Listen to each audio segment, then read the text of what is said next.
Great. Well, hello, everybody. Hope people had a nice Thanksgiving break. Oh, hey, Cindy, right on time. So just to review a little bit, in case we are a little bit rusty after having taken a week off, we are right now in our place in Jewish history, and everything we're going to talk about today is the early to mid Second Temple period. So we've already gone over the entirety of ancient Israelite history. We've discussed the historicity of the Torah in the first class. In the second class, we talked about some of the early stories of Tanakh, the book of Joshua, the book of Judges, the sort of early Israelite debate about political structures. Do we want a king? Do we want anarchy? Do we want religious leadership? Last session, we talked much more about the prophetic critique of ritual and institutions. And then we ended off class last week or 2 weeks ago by talking about the Babylonian exile and this sort of fact that the Babylonian exile truly was the most important, and scholars make a convincing argument that the Babylonian exile was the most important event in Jewish history in terms of subsequent Jewish survival. We can talk a little bit more today about why that's the case, but we ended off with the Jews then in Babylonia. They were obviously sad and lachrymose and writing poetry such as, "On the rivers of Babylon, we sat and wept. How can we praise God in a foreign land?" Right? This idea of a tradition, the ancient, I'll call it Israelite religion. I won't call it Judaism yet. You'll see why in a second. But the ancient Israelite tradition that was tethered to a specific place, a specific temple, and a specific geographical region. What happens when all those things get wiped away? And so Judaism basically had a reboot in the exile. And what we talked about last time was all these exilic innovations that Judaism had to create in the exile, because again, you no longer have your political autonomy, right? For 400 years, there was a king, right? Sometimes there were two kings in the north and south, but for all of Jewish history before this, for 400 years, you had political autonomy. So all of a sudden, that goes away. For 400 years, you've had a centralized temple in Jerusalem that on every holiday, everybody knew that's where they were going. All of a sudden, that gets wiped away. For 400 years, your primary modality of religious leadership are either kings, prophets, and priests. All of a sudden, priests and kings go away, right? And we can sort of go down, right? For 400 years, the entire Jewish community was geographically clumped together, right? All of the Israelites in the world in the year 900 BCE lived in Israel, right? It's somewhat tautological, but now that we're in the exile, once the Babylonians come in the 6th century BCE, all of a sudden, and we looked at a map last week, you start to see Jewish outcrops growing all over the Middle East, all over ancient Babylonia, eventually going down into North Africa. So how do you take a tradition, right? This was the main question of ancient Judaism. This was the main question of rabbinic Judaism. And to some extent, this is actually the same question that talks about a lot of tensions we have in the community today, which is how do you have a tradition that is a peoplehood as well as a religion that's geographically dispersed with different people living in different geographies, dealing with different challenges, and yet remain feeling like we're still one people and one religious community. And so these problems started arising in the 6th century. And so we ended off last class by just talking about some of the innovations that the Jewish community came up with in the Babylonian exile. And so just for people, again, that are more numbers focused, we're talking about the year 586 BCE, so about 2,600 years ago. And all of a sudden, this is the point in Jewish history, and a whole slew of archaeological evidence bears this out, where we start to see the early advent of synagogues or mini temples, right? What's a synagogue? It's every community builds a house that they designate, right? In Hebrew, a synagogue is actually called Beit HaKnesset, right? Not a house of prayer, not a house of study, but a house of meeting, right? Because when the Jewish community is geographically dispersed everywhere, when there are Jews in New Jersey and there are Jews in Irvine and Jews in Fullerton, well, each community needs their own place to gather and worship and do Jewish things, right? That's one of the consequences and also potentially one of the benefits of decentralization. During the exile is when you start to see leaders that aren't priests, kings, or prophets, right? Leaders, the Tanakh calls them scribes, right? The first one that we're introduced to and where we're going to start today is Ezra the scribe, or Ezra HaSofer.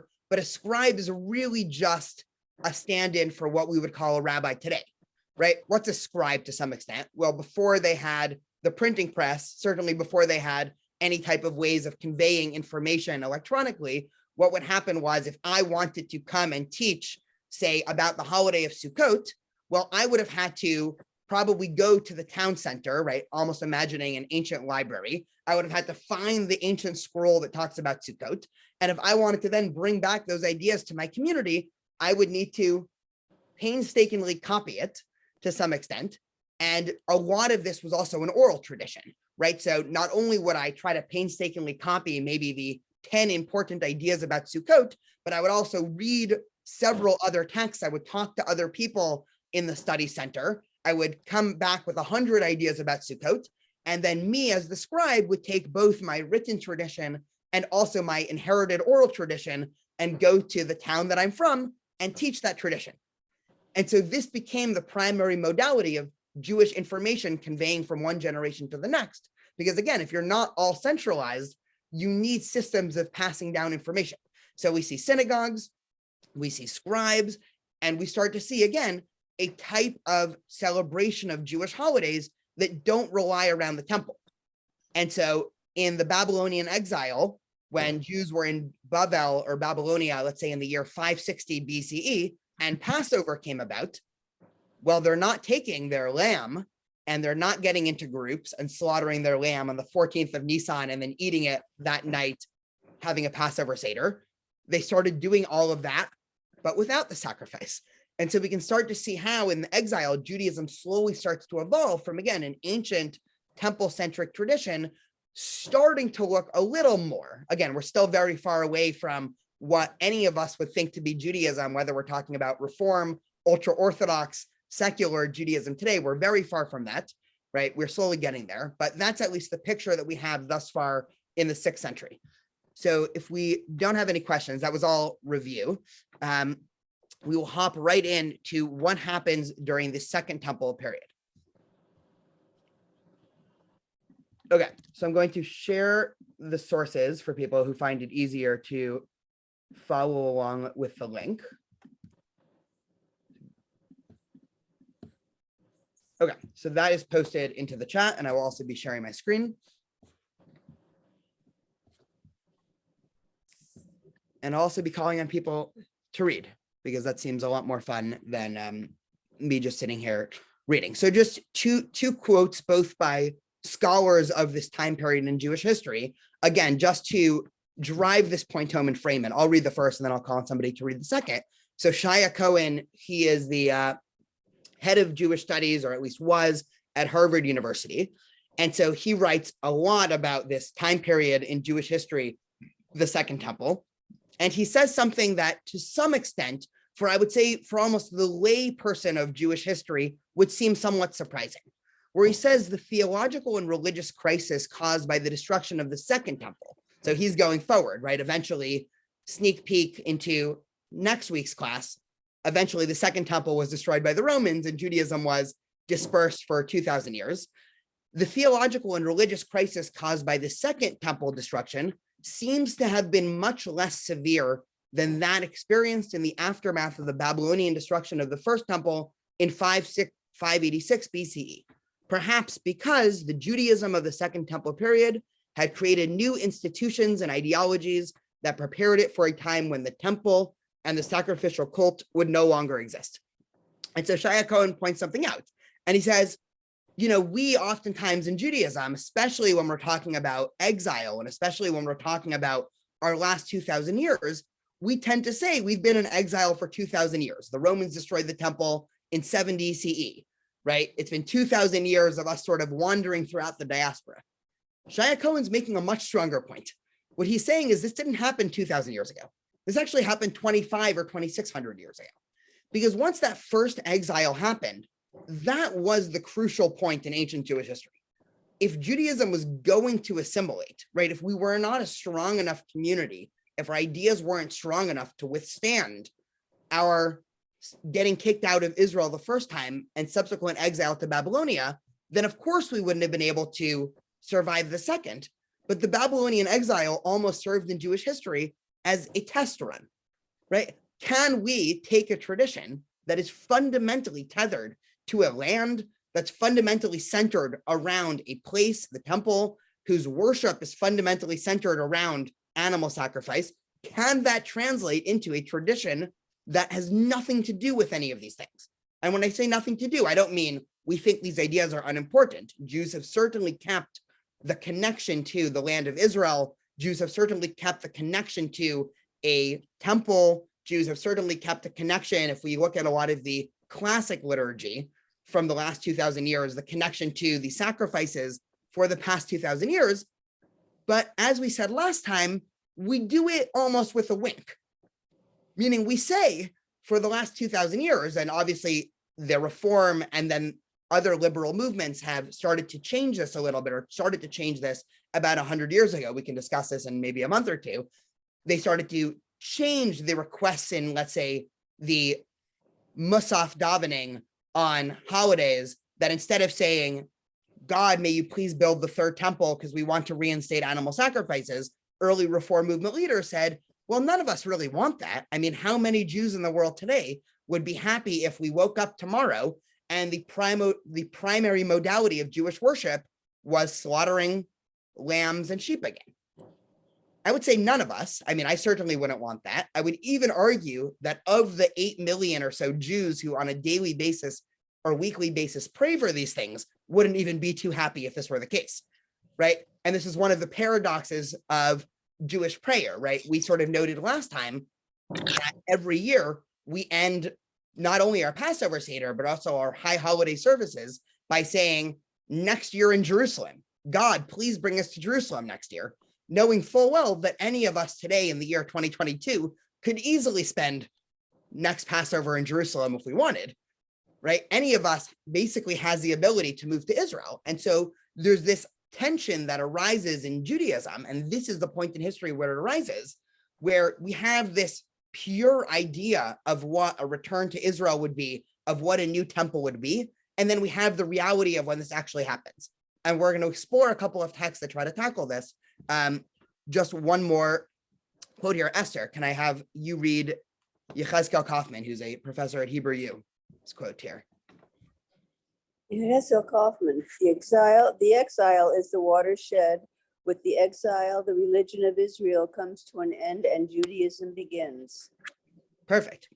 So Professor Kaufman, again, says exactly what we've been saying, right? I just wanted to include these two quotes, one so people know if they want further reading of which scholars to Google. Also a very much secondary reason, now you know I'm at least not making all of this up. And so we do have, again, right, in terms of our wider scope of Jewish history, we talked a lot the first class about where Jewish memory ends and Jewish history as an academic discipline begins. Everything we're talking about today, and even the last two classes to some extent, are firmly rooted in history. So nothing we say today is going to be challenged by any academic, whether ultra-Orthodox or secular, and say, no, this is just a religious belief. This isn't something that's true. One more preliminary note.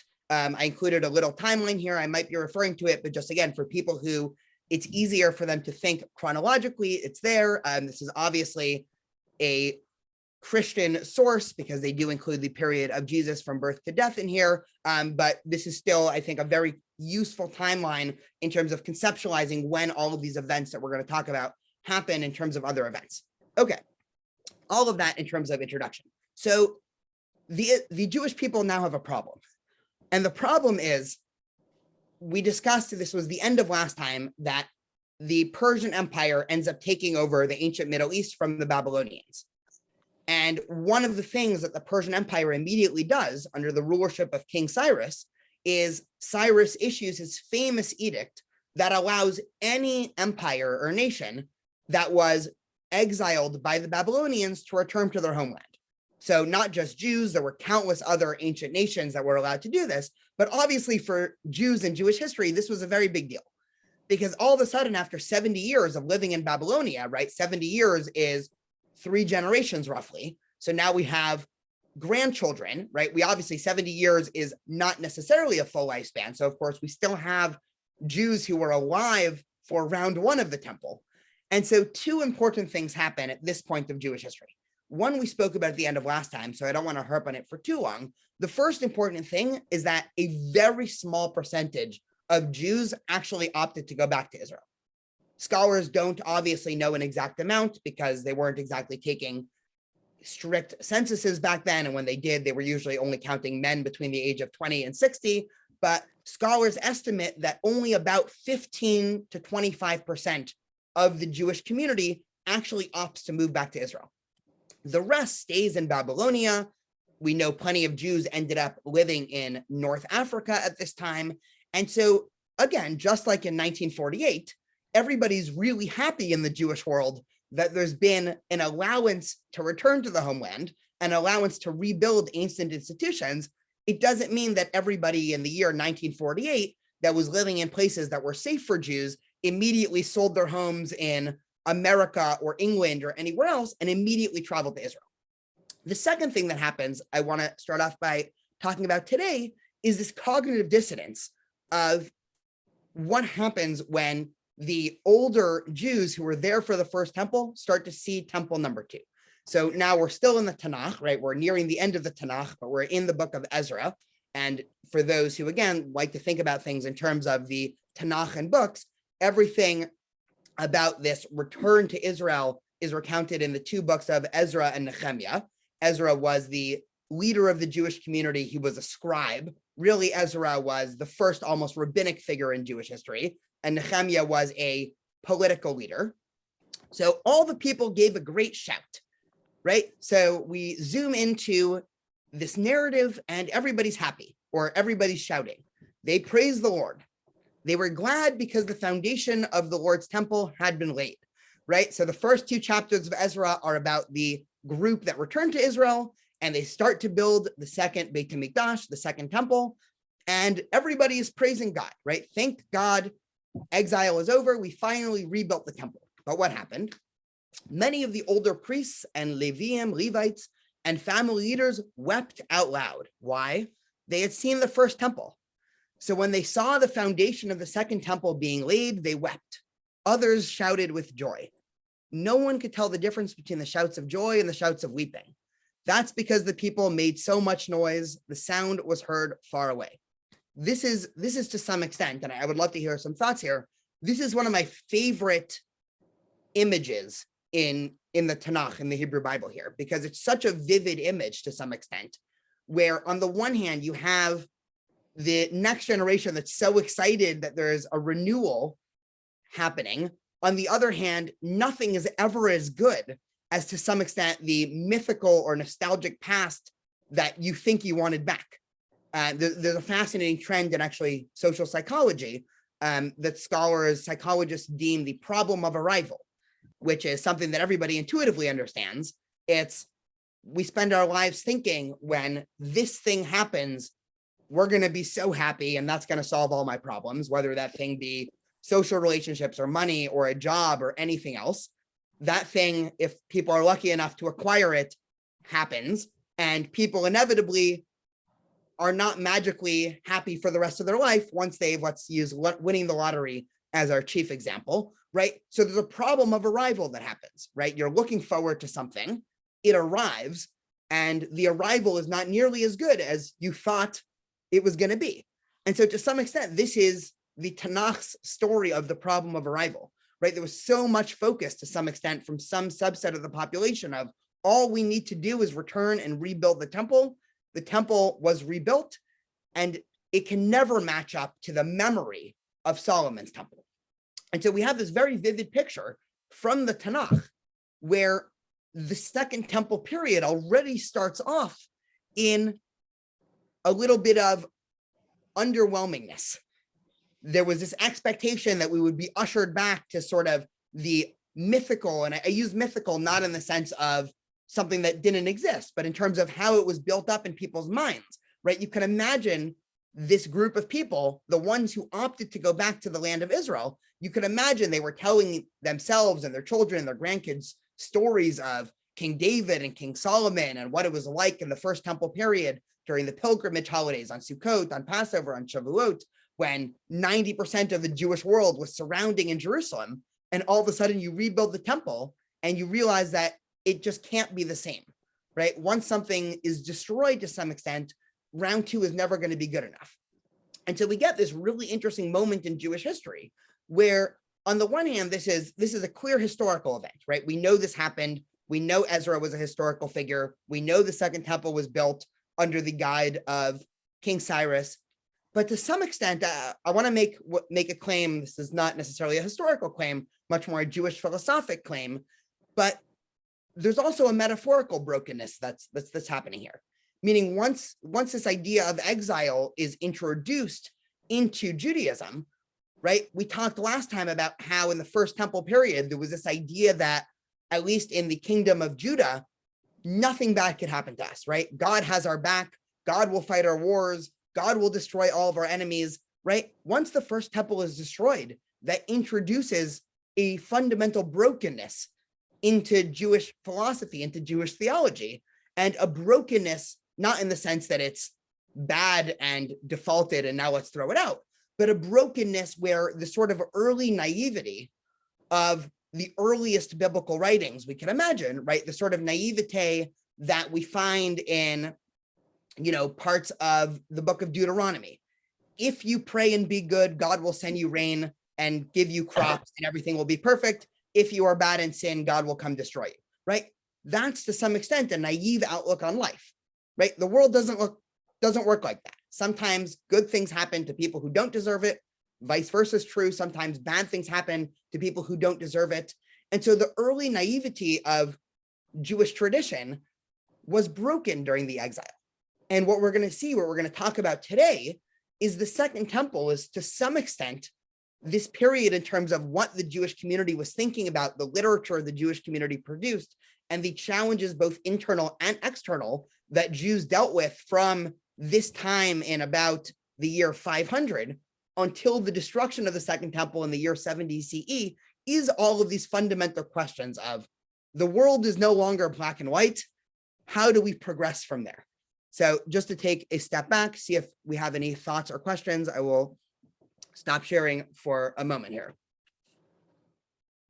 I have a question. This temple that was built, how much different is it from that Herod was involved with? Yeah, it's a great question. So Herod, to some extent, will probably talk about either at the end of today or next week. Herod basically gave it the first major renovation project in world history. I'm not actually sure if that's true, but Herod came in right at this point where Herod was a really interesting figure. Just a quick 2-minute tangent because I can't help tangents. Herod to some extent was what happened when you have somebody who's obviously Jewish to some extent, but he was so enveloped in the Greco-Roman wider society that there's a big scholarly debate about Herod. Some people say, well, he felt bad about it, right? It's almost, the sort of modern day analogy would be the rich Jewish benefactor who's done nothing Jewish for 80 years, and then at a certain point decides they need to give all their money to a Jewish cause, right? So some scholars peg Herod as that person, right? He was a Jew, but he had very little to do with the Jewish community. There are even some stories of him really harming the Jewish community. And later on in his life, he felt bad. So he decided, you know what, I'm going to give the temple a sort of major makeover. There's other more charitable explanations of Herod trying to sort of fuse Greco-Roman styles of beauty with the temple. And so, you can imagine, especially as the Greeks take over, which is going to be our next step here in Jewish history, right? Alexander the Great takes over the Middle East in the 4th century.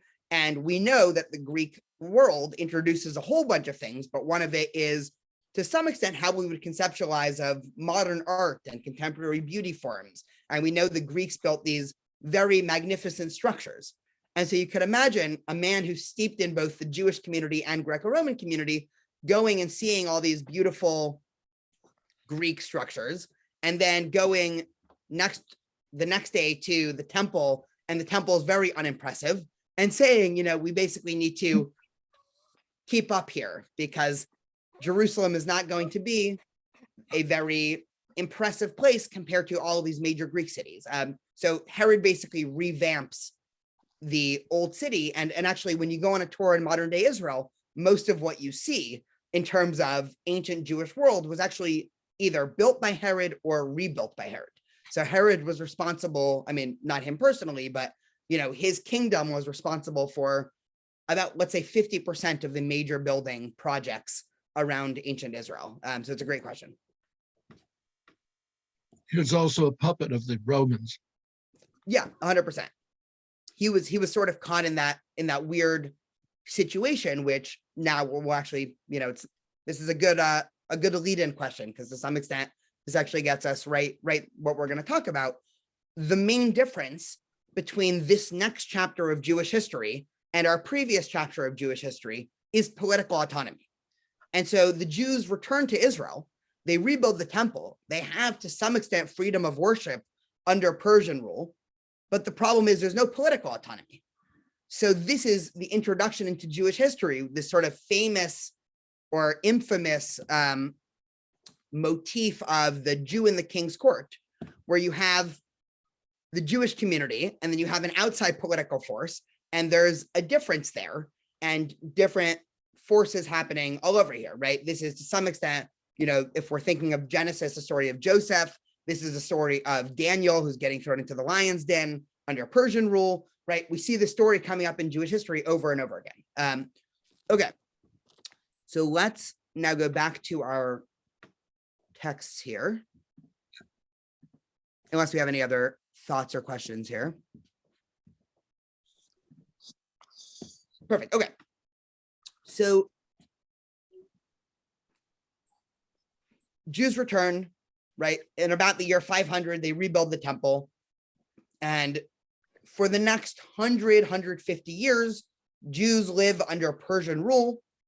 Life under Persian rule was, to some extent, one of the best living situations that Jews have had throughout our long and ancient history, right? The Persian Empire was famously extremely charitable towards minority communities.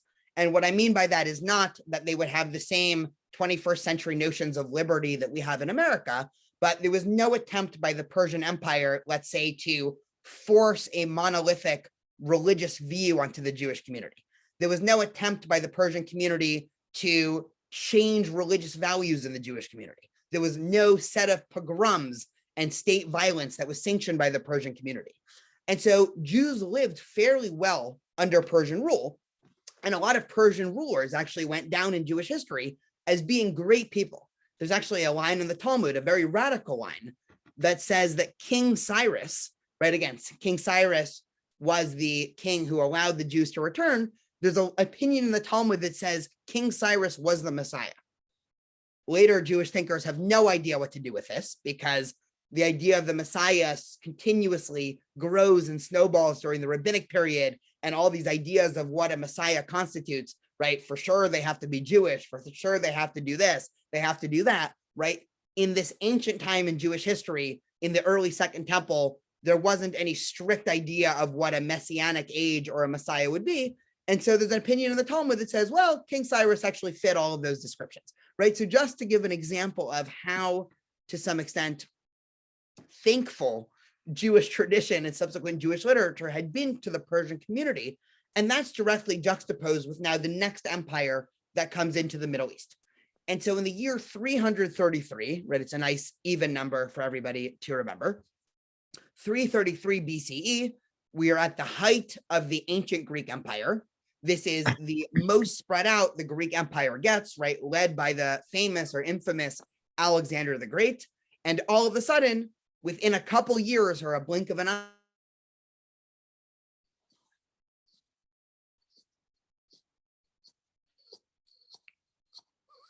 on historic Greek rule. And this immediately, this movement under Greek rule immediately brings up a whole series of challenges that weren't necessarily front and center for any other point in Jewish history. I'm hearing a little bit of background noise here. Okay, so hopefully in the next 40 minutes, during the course of this class, we'll have been able to spend at least 10 minutes talking about each of these four things, because I want to argue here, and not me again, this is a whole bunch of Jewish historical consensus, that these four ideas that for most of previous Jewish history were non-factors really began to proliferate under Greek rule. One, debate about identity. the Greek rule brought, and really this is the Second Temple period writ large, brought a profound debate about what the nature of Jewishness was, a debate that still is alive today, right? In fact, it's probably never been more alive in Jewish history than it is today, especially just a little bit of, I guess, tangent for some news. There's now renewed debate in Israel over, again, potentially changing the definition of the right of return, of who's considered Jewish to be able to make aliyah or obtain citizenship. So to some extent, this question that was started in the 4th century BCE is still alive today, right? Other issues were Jews now had to enter into the political realm, and probably the most famous book that talks about this in our tradition is the book of Esther, which we read every Purim, which is famously the only book in the entirety of the Tanakh that leaves out quite an important figure, right? God, right? So to some extent, the book of Esther represents a pivot point by at least some of the Jewish community to saying, well, you know how in the book of Joshua, when bad things were happening, what would we do? We would pray a little harder, we would fast a little longer, we would offer some more sacrifices, and hopefully God would help us. All of a sudden in the book of Esther, there's a completely different set of plays that the Jewish community tries, right? Third, we have philosophy, right? So we know the ancient Greek world, I don't want to say invented philosophy because that sounds a little bit overly reductionary, but any class anybody would take, let's say at a university, talking about ancient or classical philosophy, all of the first sets of authors you would read would all be stemming from the Greek Empire. And this is very similar timing to sort of if we think of the greats of Greek philosophy, and these ideas obviously crept into the Jewish community. And so now for the first time in Jewish history, Jews are dealing with not necessarily a physical presence that wants to harm us, but a ideological set of ideological ideas that differs from Judaism. And so we start to get some Jews going more towards Greek assimilation, right? We can call them Hellenized Jews, and other Jews that were staunch traditionalists and saying, we want nothing to do with that. And we know that the Jewish community was grappling with these issues because in the last third of the Tanakh, right, the last third of the Tanakh that was written in exactly this time period, in the 4th and 3rd centuries BCE, we get books such as Ecclesiastes and books such as the book of Job. And these books in Tanakh, which, again, the dominant theology or philosophy is very different than those earlier texts, right? The book of Job, just a quick summary, and we'll talk about it a little bit more later, is about a innocent guy who terrible things happen to, and it's sort of this cosmic satire about why bad things are happening to him mixed with some philosophy, right? The book of Ecclesiastes is not said as much in sort of a play format, but the book of Ecclesiastes, for those who have ever read it, reads like a nihilistic journal entry and some dialogue between the Greek tradition of nihilism and Jewish tradition. And lastly, here we have anti-Semitism.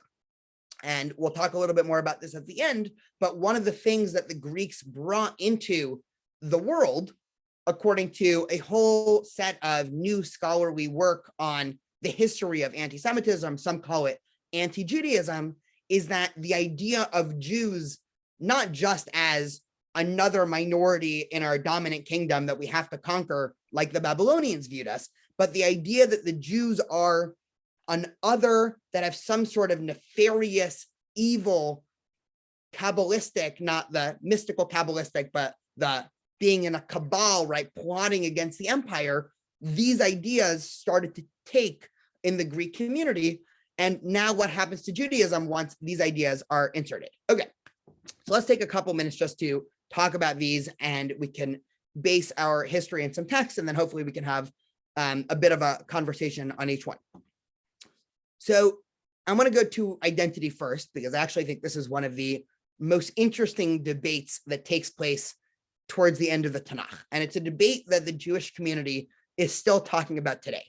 And one of the reasons why I like bringing this up is because I think oftentimes we tend to have a present bias or a contemporary bias where we think that the worst problems internal to the Jewish community are new problems.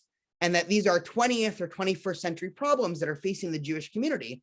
And to me, one of the most interesting and humbling and on the path of wisdom and answers that I can find is seeing that these debates about how to define Jewish identity are not debates that sprung up during the Haskalah or Enlightenment. They're not debates that happened once we had a political autonomy, Israel, and needed to figure out who deserves citizenship. These are actually debates that Jews have been having for 2,600 years, and the community was always split on these matters. And not only was the community always split on these matters, we somehow remained one community. And so even though there was a community split on these ideas for 2,600 years, that did not break apart our sense of peoplehood and community. So here's what happens. Ezra, as the leader of the Jewish community who brings the Jews back into Israel, comes up with a radical idea. And here is his ideas, right? Here's what happened. After all these things had been done, right? So now we're in Ezra 9. So what happens in all the previous 8 chapters is they return, they build the temple, they start to worship, right? All seems happily ever after, right? I'm saying that somewhat sarcastically, right? So what happens, right? All the things had been done, and now what happens, right? People have complaints. The people of Israel, the priests and the Levites have not separated themselves from the surrounding peoples whose detestable practices are like those of the Canaanites, the Hittites, the Perizzites, Jebusites, Ammonites, Moabites, Egyptians, and Amorites. Indeed, the Israelite men have taken some of their daughters as wives from themselves and their sons, so that the holy seed has become mixed with the surrounding people. The leaders and officials have taken the lead in this unfaithfulness. So what happened, right? If you read all of the op-eds that were written in the 6th century BCE in the land of Israel, the biggest threat to the Jewish world was, well, what do you know? It was intermarriage. And the leaders of the Jewish community came to Ezra as the leader of this Jewish community in Israel and said, we have a problem. The Jewish world was living in Babylonia for 70 years. What happens when Jews live in population centers where there are other people that aren't Jews? Well, young Jews grow up and they meet young non-Jews and they inevitably get married. And to some extent, I mean, this seems almost like a strong argument. I don't want to go too far on this tangent, but that even after this so-called intermarriage, they remained a part of the community because they ended up making it back to Israel. But all of a sudden, people come to Ezra and say, this is a problem. And what does Ezra say? Well, he agrees. He says, indeed, this is a problem because it's going to dilute. And then he says, Zerah HaKadosh, right? The holy seed of Judaism. Now, this idea of holy seed has been the subject of endlessly scholarly and classic Jewish traditional scholarship, because nowhere previously in Jewish history do we see this concept of holy seed, right? Perhaps the closest we can get to this is God's blessing to Abraham, Isaac, and Jacob, when God says, I'm going to bless you and your descendants. That's very far cry from saying that there's something intrinsic about Jewish seed, right? To some extent, this is almost a genetic argument, right? Before the idea of genetics were a thing. But Ezra, to some extent, is making an argument that says there's something inherent about Jewish blood or Jewish seed that must be preserved. And so Ezra, to some extent, is defending this. I don't want to use the word race because race is a contemporary word, but this view of Judaism that says, right, we can understand Ezra's reasoning here, right? The Jews were people who descended from the region of Judea. And so Jews are people who were ethnically and nationally from Judea. But there's a problem with this definition. The problem with this definition is when Jews went to Babylonia, they ceased to be just an ethno-national tradition. The religion of Judaism developed. And this new religion of Judaism, to some extent, obviously was connected to the ethnic Jewish identity and obviously connected to the nation of Israel or Judea, but it wasn't the same thing. And so once you create something called Judaism that's distinct from what we might call a Jew, that opens the door for saying, well, Judaism is not something that's just ethnic or I'll use the term racial or seed in nature, Judaism must also be something else. And so the next book in Tanakh, and this is fascinating. I mean, for some reason, not for some reason, very few people teach these two books side by side. But the book of Ruth, which scholars date to this exact same period in Jewish history, scholars date the book of Ruth to either the late 5th or early 4th century. The book of Ruth is to some extent an exact rebuttal or intention with the book of Ezra. Because what happens in the book of Ruth? Elimelech, Naomi's husband, dies. She was left with 2 sons, and they married Moabite women, one named Orpah and one named Ruth. So all of a sudden now, the book of Ruth starts off, we're introduced to a very important man named Elimelech, and he has 2 sons, and these 2 sons both marry not just non-Jews, by the way. They marry Moabites. Why is marrying a Moabite so much worse? Because if you actually read the Torah in, I think, the book of Numbers, the Torah specifically says you are never allowed to have anything to do with the Moabites because of the way the Moabites treated us when we were wandering throughout the desert. And so the book of Ruth now comes and introduces a female heroine named Ruth, and Ruth becomes the epitome of righteousness. And right, we don't have time again for a full study of the book of Ruth, but at the end of the book of Ruth, right, the book of Ruth is a little complicated here because its composition and setting are different, right? So the composition of the book of Ruth was in the 4th century BCE. The setting of the book of Ruth is far off in ancient Israel.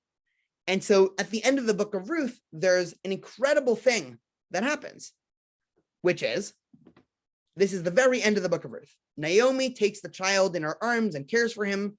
The woman living there says, Naomi has a son. They named him Obed. He was the father of Jesse. He was the father of David. So the book of Ruth comes in, and you can almost imagine it talking to the book of Ezra.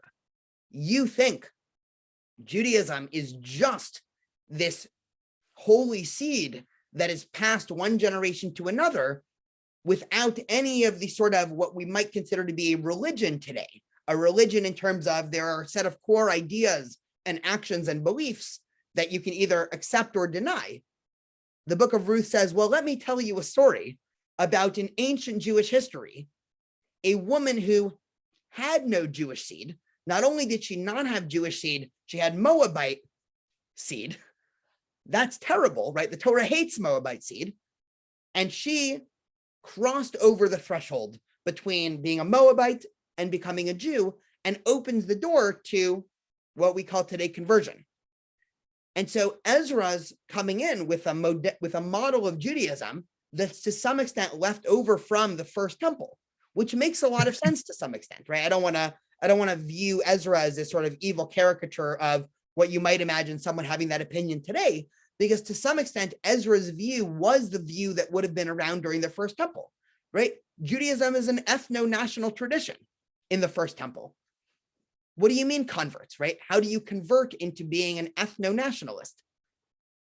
Well, the answer is during the Babylonian exile, and all of a sudden, once you don't have a nation, once you don't have political autonomy, Judaism slowly begins to morph, right? Both Judaism and Jewish identity are not rigid, right? We don't have these rigid categories, right? Judaism and Jewish identity has constantly been morphing over the past 3,000 to 4,000 years.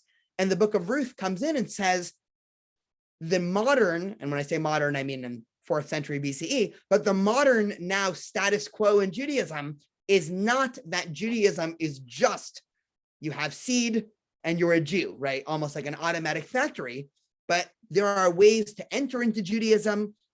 And with that also opens the door for perhaps there are now ways to leave Judaism, which we'll talk about in a minute. But this debate ends up being one of the major debates in the Second Temple. And again, you can see why, and I'll just unshare my screen for a second to see if we want to have a conversation about this. When new situations arise, all of a sudden, now you have to answer fundamental questions that might have been taken for granted before.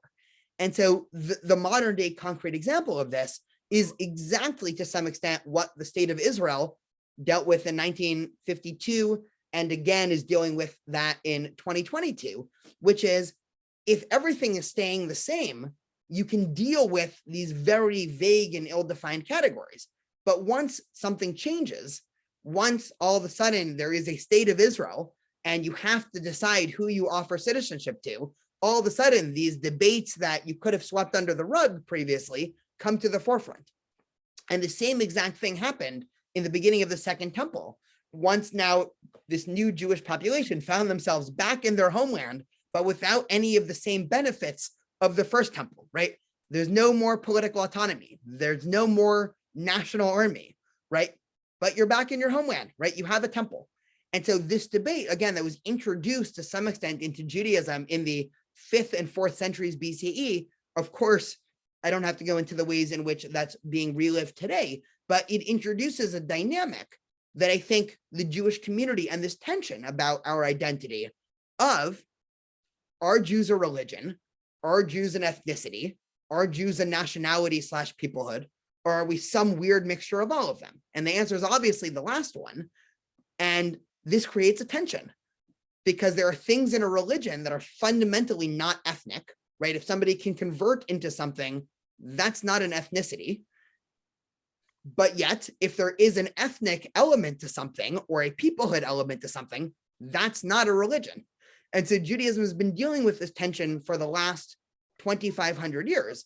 And it doesn't mean that contemporary Jews need to put their fist down and say, well, I agree with Ruth or I agree with Ezra, but just seeing the sort of diverse span and multiplicity of viewpoints that have been produced by our tradition into this very confusing question that I think still both implicitly and explicitly is bothering the Jewish community today. And you can, I mean, there are more op-eds written in the Jewish community about intermarriage, Jewish identity, right? What happens if somebody has a Jewish grandparent, but no Jewish parents? What if somebody has a Jewish father, not Jewish mother? I mean, these are the questions. I can just speak on a personal note in my job for Hillel working on campus.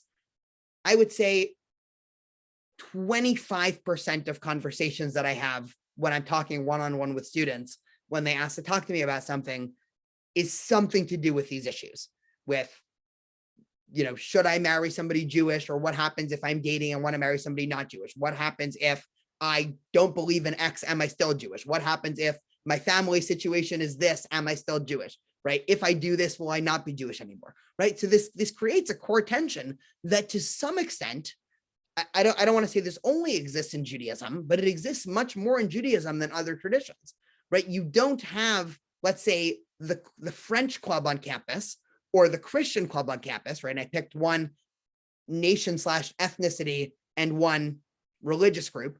That's not 25% of the conversations that they're having is, am I still X if I do X, right? But all of a sudden in Judaism, we've had this tension. So again, taking a step back, wanted to get some preliminary thoughts, questions, concerns here. I have a question, even though I'm brand new to the class. And this has been the story since the beginning. I mean, we can go all the way back to Abraham. We can go back to the story of Tamar. We can go to the story of Pinchas.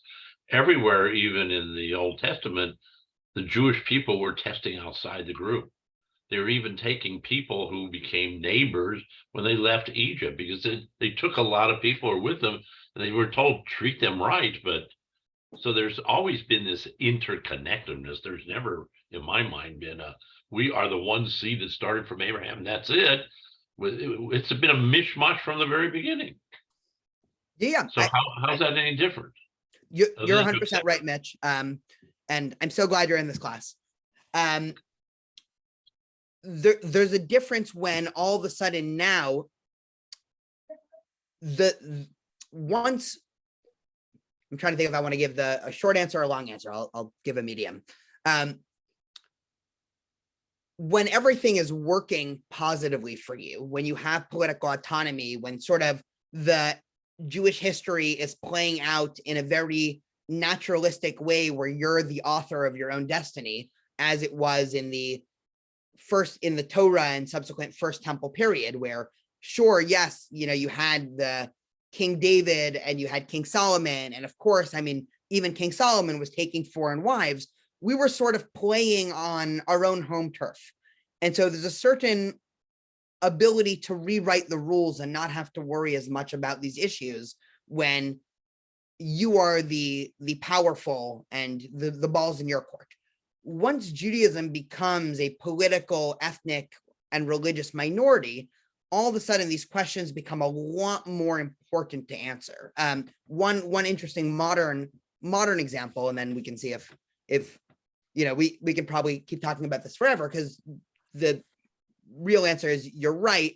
And I'm trying to explain how it's a little bit different, right? So Jews throughout most of European history were obviously treated not so great, right? There was virulent Christian anti-Semitism from basically the advent of Christianity through the Middle Ages. And all of a sudden during the late 1700s, France becomes the first country in Europe to grant the Jewish population emancipation.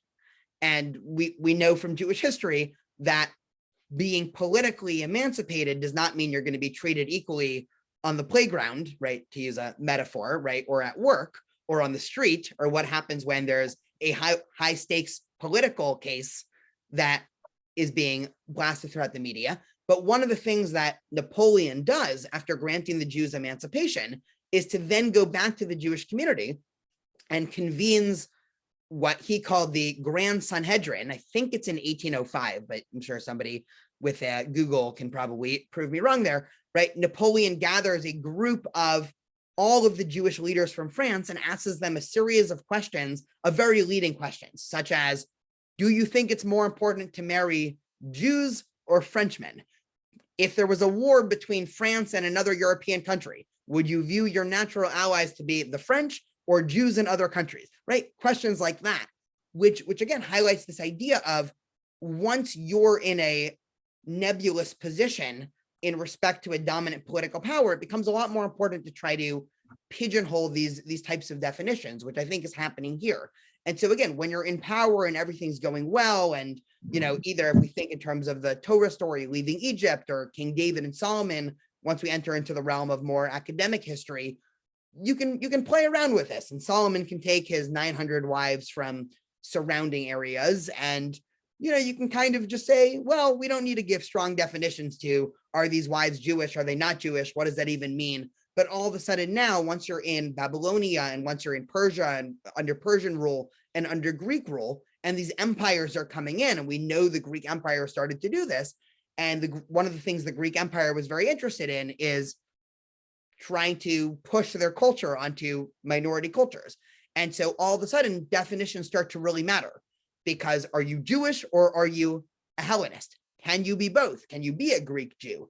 Does that make sense? Is saying I'm a Greek Jew the same way as if I say I'm an American Jew, all of you probably nod and say, well, yeah, duh. You know, of course you're an American Jew. If I say I'm a Christian Jew, I would guess at least 90 to 100% of you, some red flag goes off and you say, what the heck are you talking about? You're a Christian Jew, right? So a lot of these issues, right, which again are somewhat ill-defined and become a lot more at the forefront when you're dealing with situations where you're no longer the dominant political power. I hope that answers the question at least a little bit. Mitch, Ruth, go for it. I'm thinking as even in Napoleonic times, we were maybe not accused, but suspected of dual loyalties. I mean, we get that here today, you know, and That's been time immemorial because we've struggled Yeah. with the question. I mean, Yeah, right. it's not as if the new dynamic created. I think what you're leading to, Rabbi, is the dynamic that twisted on its head a little bit is primarily related to the fact that we no longer were the country in charge. And when Right. we're not the country in charge, how does that impact on our identity?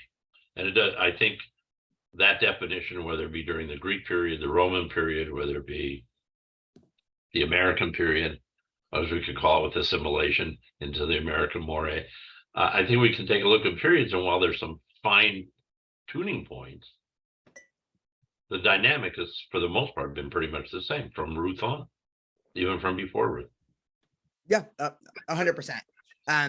Yeah, and again, these, you know, this is more methodology to some extent when we're talking about history, where this Ezra Ruth dichotomy is the first time that you really start to see this issue in textual form.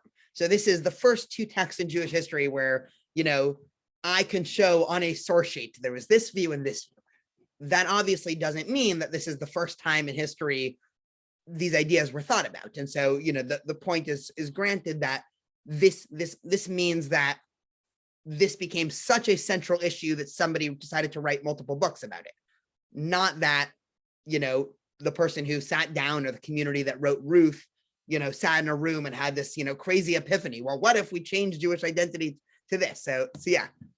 I have a question, Rabbi. Yeah, of course. The baby that Naomi is holding, Obed, is he the son of Ruth and Boaz? Yes. Okay. Yeah. Thank So to the whole point, to some extent, of the Book of Ruth is this ancient Levirate marriage system where if somebody has a husband and the husband dies, and this is what Mitch was referring to in terms of Yehuda and Tamar also, that you have the next of kin marry them to try to produce an offspring that is seen in some metaphorical sense as the late husband's or the late father's offspring. To some extent, this is before we endlessly go down this rabbit hole, I'm going to pivot back to history here. Okay, we can save this for a Shavuot discussion here. Okay, so back to our sources for a second. So just to go back to this, right? So we see, right, in Greek rule, right, our first thing, right, debate about identity, right? We've discussed that. Let's just talk about politics for a little bit. I'm going to guess that to some extent there's probably a good amount of, or at least some familiarity with the book of Esther from some of us. I'll give a brief summary and I'll discuss why. I can imagine some of you sitting there thinking, what are you talking about? The book of Esther is not a Greek book. It's placed in ancient Persia. So I'll address that question also. But just to give a quick summary of the book of Esther, the book of Esther is a political drama or satire, depending on how you want to read it, taking place in some unknown time period. It's important that it's an unknown time period because, again, there's a debate about, is this set in a intertemple period? Is this actually happening during the Second Temple? It's one of the mysteries of the book of Esther. And we're introduced to a man named Mordechai and a woman named Esther. Their relationship also is a little bit uncertain about, are they married? Are they related? Did Mordechai adopt Esther? We'll put that aside. Esther gets chosen to be King Achashverosh's wife after his irascible nature caused him to have his first wife executed for refusing to perform for him. And all of a sudden, this coincides with this infamous advisor named Haman, who gets the ear of Achashverosh and convinces Achashverosh to issue an edict saying that in a year from now, right, in Adar, there's going to be a genocide of the Jews. And I actually probably should have put these sources here because this also goes for Achashverosh. But if we imagine, for anti-Semitism, but if we remember, and for those who don't know what I'm talking about, I'll explain it here. The conversation between Achashverosh and Haman in the beginning of the book, and again, just for background, Achashverosh is the Persian king. Haman is the sort of evil anti-Semitic advisor. Haman goes to Achashverosh and says, there is a people scattered throughout your land, and their laws are not like our laws. It would be in the king's best interest for you to have them killed, right? That's very close to the exact quote. I don't have it in front of me, but Haman is basically telling Achashverosh, there is a group of people that are not like us. They're scattered around, so they're going to be influencing everybody, right? And so to some extent, this is simultaneously one of the earliest anti-Jews are causing terrible and evilness, even though they're scattered around, and don't ask me exactly why, but we need to get rid of them. Mixed with, again, this political book where, as I said before, the book of Esther is famous in the Hebrew Bible or Tanakh for having zero references to God. And you can read the book of Esther, if you're reading it with a more religious lens, you can argue, well, it's obvious from the book that God is in the background orchestrating all the events. And if you're secular, you can say, wow, what an awesome array of events and actions done by Mordecai and Esther and everybody else to have the Jewish people saved. And so to some extent, the book of Esther is almost a meta example of the new history, right? We're far from the Exodus, where the entire Jewish nation watches an ocean split in half and walks through it, right? It would be very hard for anybody who witnessed the Exodus to deny that this was a miracle. You can imagine during the Purim story, two people witnessing the exact same things that happen. One group of Jews saying, I'm so glad God saved us.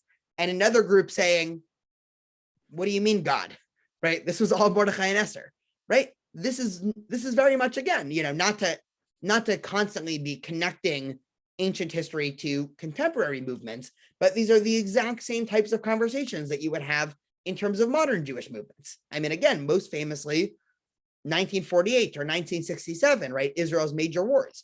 Was 1967, the Six-Day War, a miraculous event by God to highlight the fact that the subsequent area that was now under Israel's control should be a part of a Jewish state? Or was it a sign of, isn't it great to be a first world military superpower and to have a stronger military than Egypt and Syria, right? Those are two very different explanations of the same event. And depending on one's view, right, it's obviously not a binary, you can have a mix, but depending on your view of those events is going to be very different worldviews. And so the book of Esther becomes one of the first case studies in Jewish history where the miraculous or lack thereof nature of the event is not spelled out, right? And you can almost imagine a situation where the Jewish community is divided in terms of how to relate to this. Now, in terms of composition of the book of Esther, just, one minute on this, scholars think the book of Esther was written during the early Greek period. And so there is an interesting debate about, did this story happen? Did it not happen? I don't want to go there right now unless enough people are interested, but most scholars think the book of Esther was written sometime in the mid to late 4th century. So right after the Greeks took over, because these would have been the exact same questions and problems that the Jewish community under newly Greek rule would have been dealing with. A increase in anti-Semitism, a warning about foolish political leaders who are trying to control the Jewish community, the need to enter into the political system, debates, inter-community debates about, is God here with us helping orchestrate events, or is everything sort of up to fate and chance, as the Greek thinkers would have believed? Now, the question is, why would they be talking about Persian kings and not Greek kings? Well, the answer becomes obvious. When you're living under Greek rule and you're worried about Greek overreach and growing anti-Semitism, and you want to write a book about it, you're not going to say, we're very worried that a Greek king is going to commit genocide. You create, or you nod to an early time in history that's going to be unthreatening, and you say, well, remember that time that this foolish king and the evil advisor wanted to kill us and it didn't work? And everybody can sort of get what you're talking about, right? The sort of famous example that I always give is when George Orwell wrote the book 1984, right?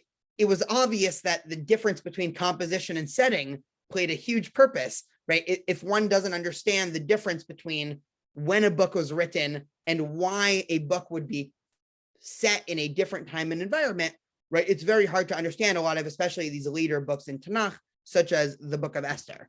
I'm going to move on just for 2 minutes to Kohelet, and then we can have a little bit of a conversation. So, because philosophy goes basically hand by hand here, right? The other thing that Jews come into contact with in the Second Temple is philosophy. And Greeks come up with, or the ancient Greek world came up with all of these new ways of viewing the world, these new world philosophies. And this was also a clash that the Jewish community came into. And again, much of the wisdom literature that comes in later on in the Tanakh can be modeled under this category.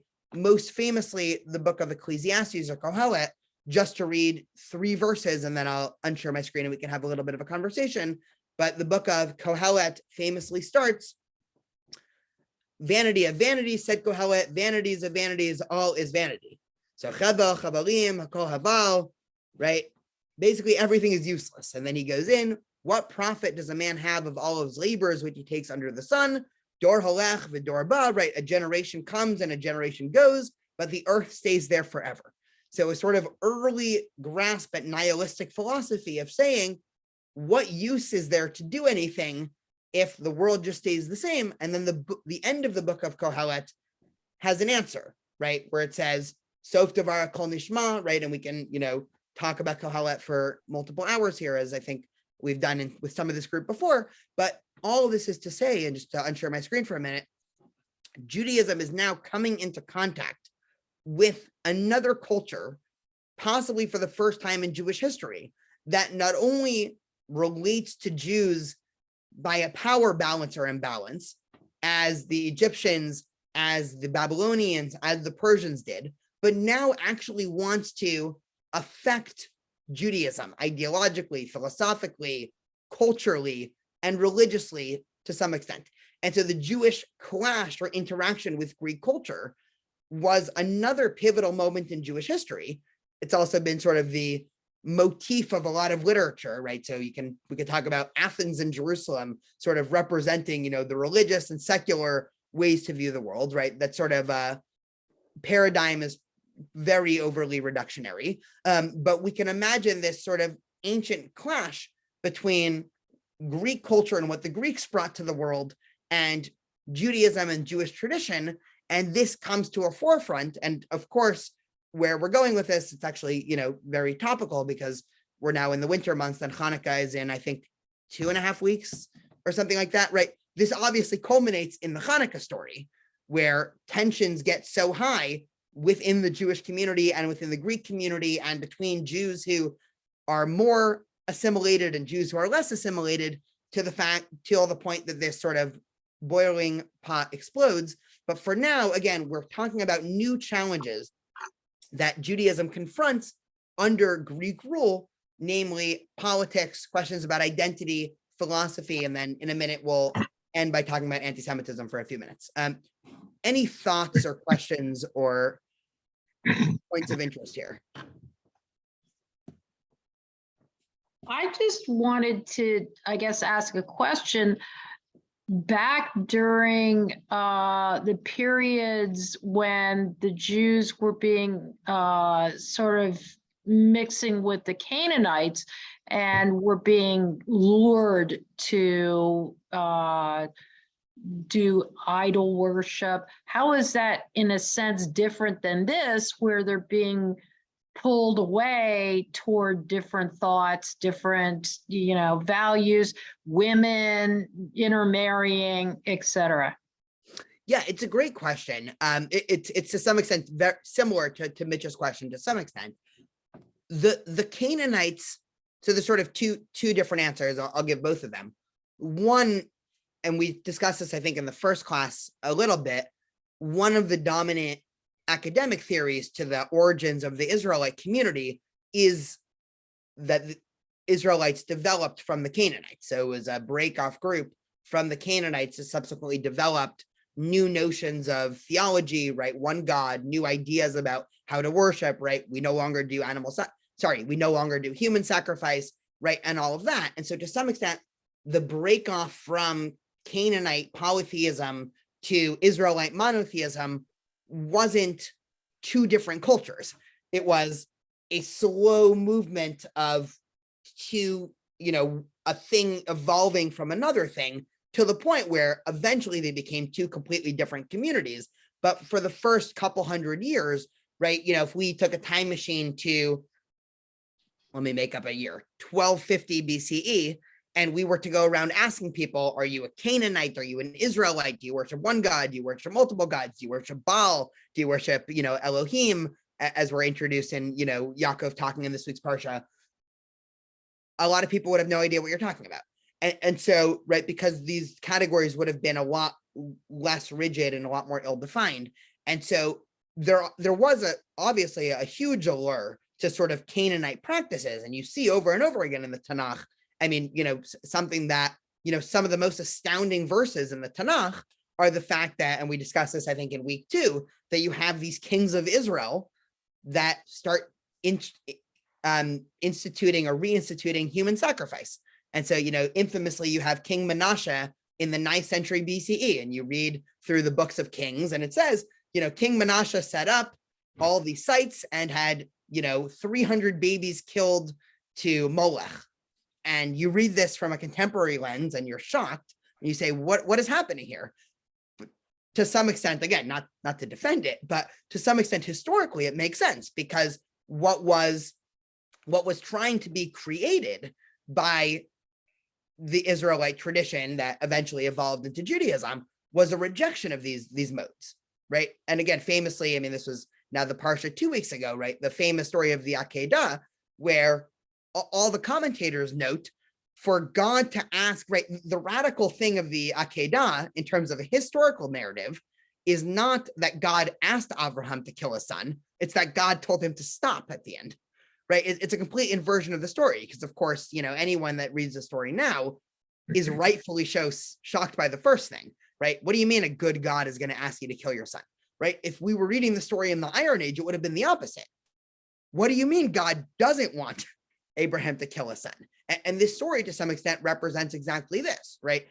Abraham as starting this new tradition called, originally he was called the Hebrew, and then, evolved into the Israelite kingdom, and then eventually Judaism, was a rejection of a lot of the Canaanite, but it still stemmed from it in a way where now you have this thing called Judaism, which again, with all the tensions and debates coming into clash with this complete outside force that was the Greek Empire. It just creates a lot less, you have a lot less time to slowly evolve away from things and process. A lot of these things really confronted head on, which is for the next 150 years of Jewish history, from the year 333 until the Hanukkah story, which is 167, you have all of these points boiling up, because the Jewish community becomes very divided and Jews start to assimilate at a very fast rate.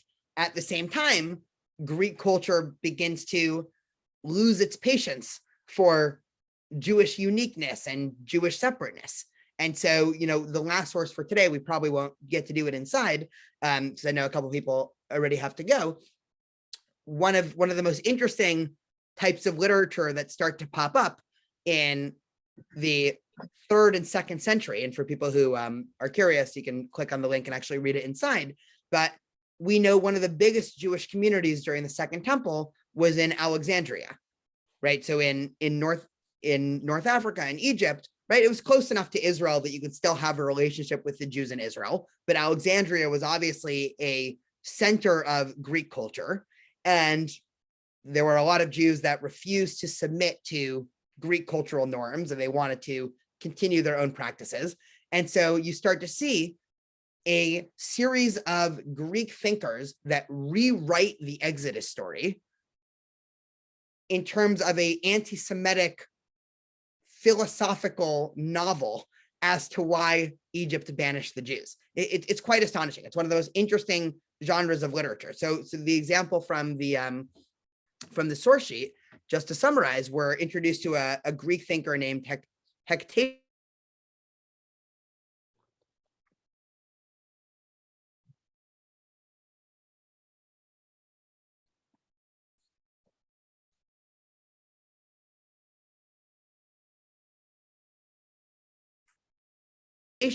Plague, because that's what they do, right? Obviously a reference to the 10 plagues. And at a certain point, Pharaoh realized these people are no good. We need to kick them out, right? So that's a radical retelling of the Passover story, right? That's not what Jews in Alexandria were telling at their Passover Seder, but you have a rewriting of these stories to now, again, cast the Jews as these uniquely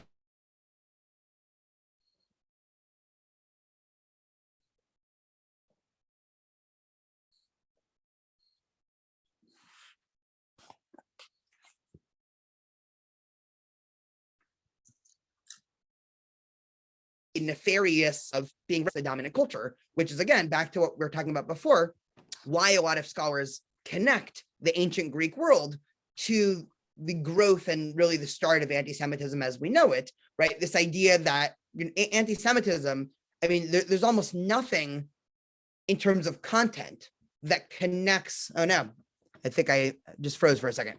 Apologies if I keep phrasing here. Hope this sentence will make sense regardless of how much previously people caught.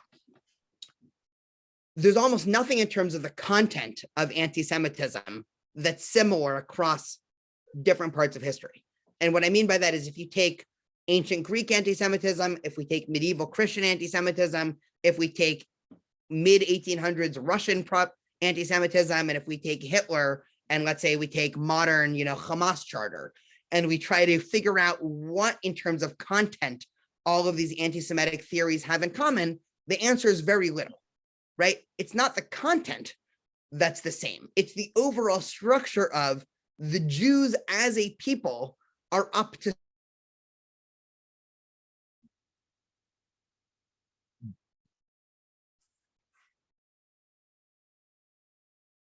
some is what started in the Greek world.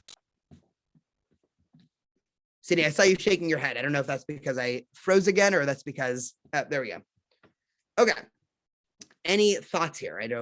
I guess, You perhaps froze, my, so we don't know what you said. You said, Okay. We heard him at the we last heard word, like, everything there. until your last is, and then we missed your last words. The main thing that connects all of it is, and then we didn't know. And now you're frozen again. Sorry.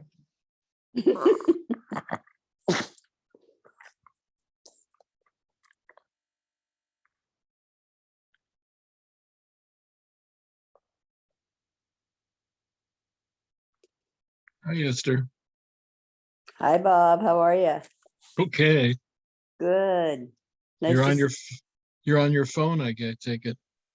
I'm on my phone. perfect. I guess, We were decorating for Hanukkah and Tony moved my iPad somewhere. And I don't know where.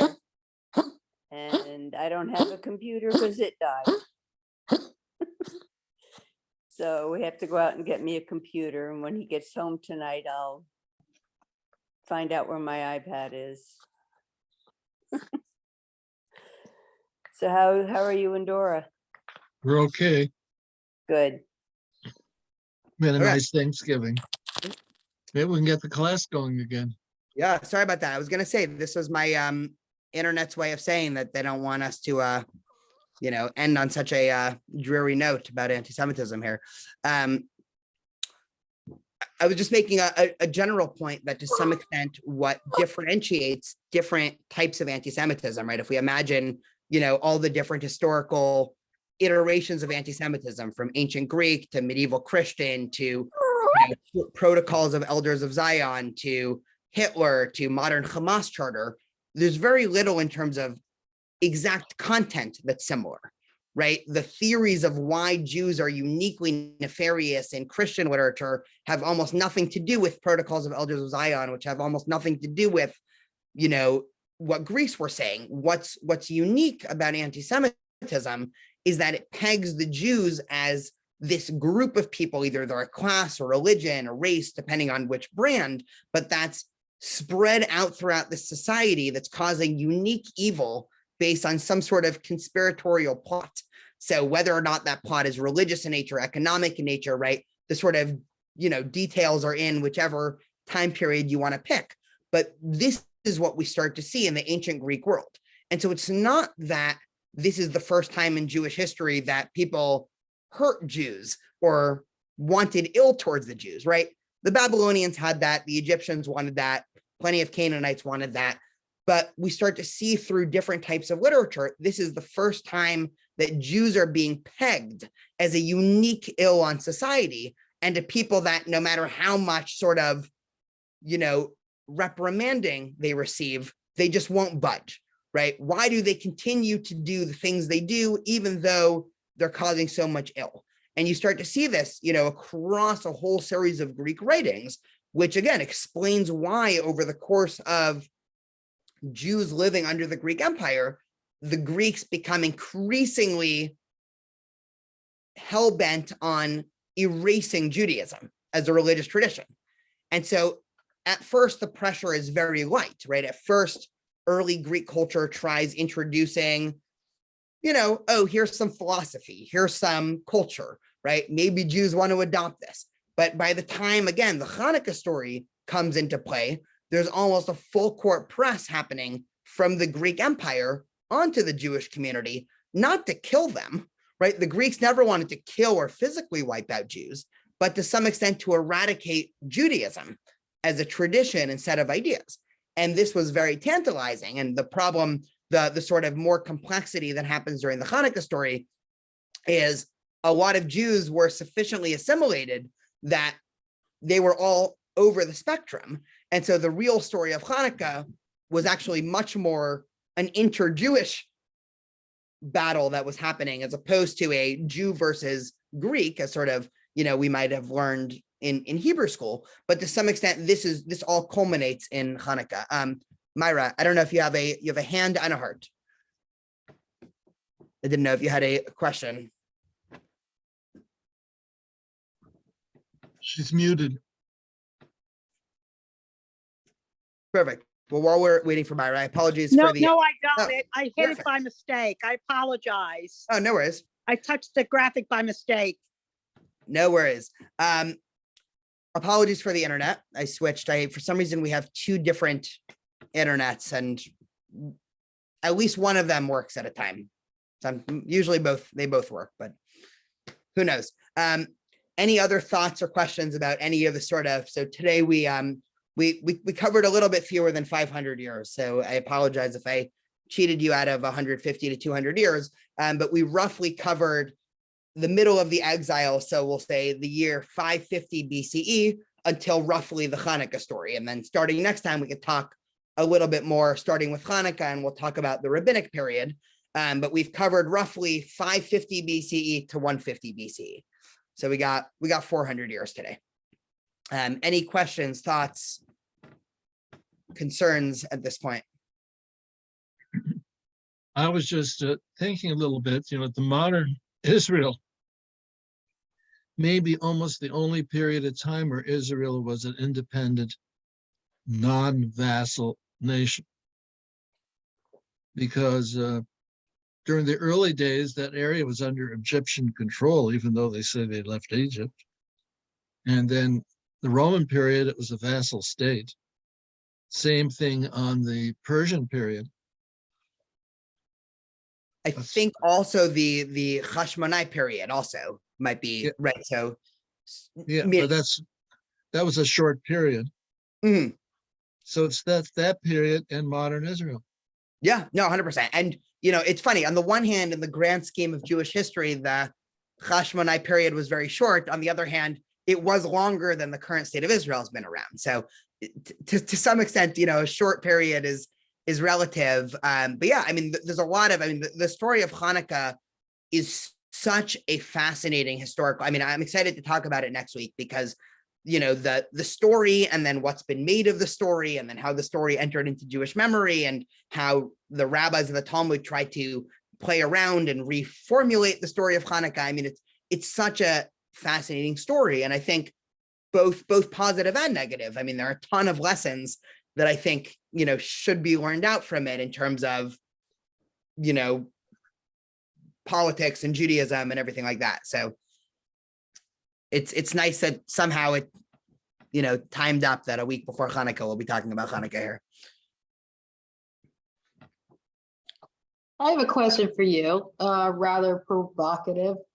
Do you think that anti-Semitism is unique, or do you think that it just perpetuates because Judaism hasn't disappeared, and that there have been all kinds of other groups that have been persecuted, and they either become the dominant group, like the Christians at the turn of the, millennium, or they just become such a melting pot, because there have been immigrants into our country that at first people are prejudiced against them, and then they intermarry and they don't have any political views or religious views or anything that's so unique that in the end, it's like the Italians came over and next thing you know, all you think about is they cook great pasta and pizza and we love them. The Irish were hated. And then, next thing you know, we just think about them on St. Patrick's Day and drinking green beer. And, like everything else is kind of melted into this, melting pot. But Judaism has always remained unique and for, now thousands of years. Is that what has, and maybe they're the thing that's the last thing standing that keeps its identity?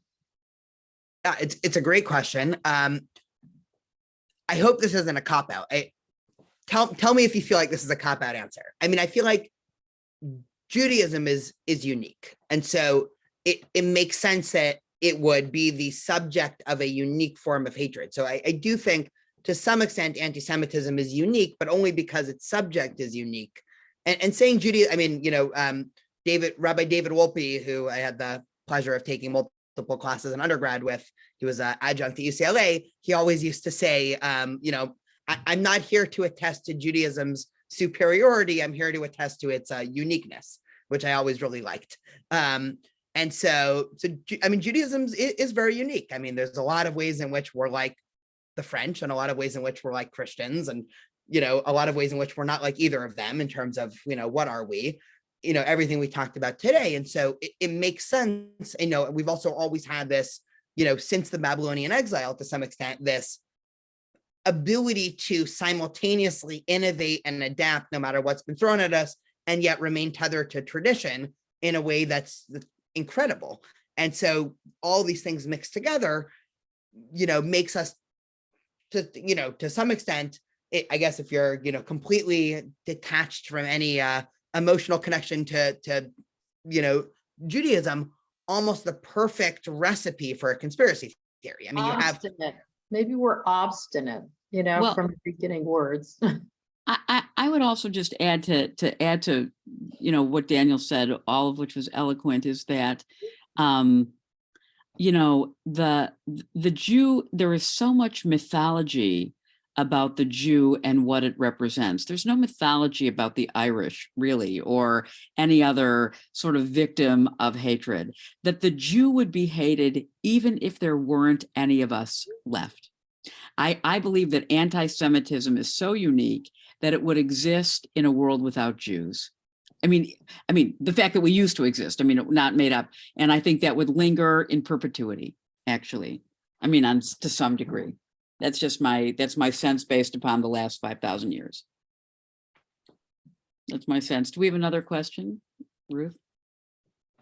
I was thinking too that many of the groups, like the Christians, wanted to proselytize and get us to change, to convert to their way of thinking. People don't convert unless they're unhappy with what they have, I think anyway. But those other groups kind of melded in, and even Irish Catholics started marrying Irish Protestants and Italians and stuff. But Jews kind of, we've kept ourselves apart, and we've been labeled, as you said, as stubborn because we will not eat with these people and we would not, adopt their ways. And yet we have assimilated here in so many ways. It's just that we do hold ourselves as different. And I think that it annoys people that we don't see their light and adopt their ideas.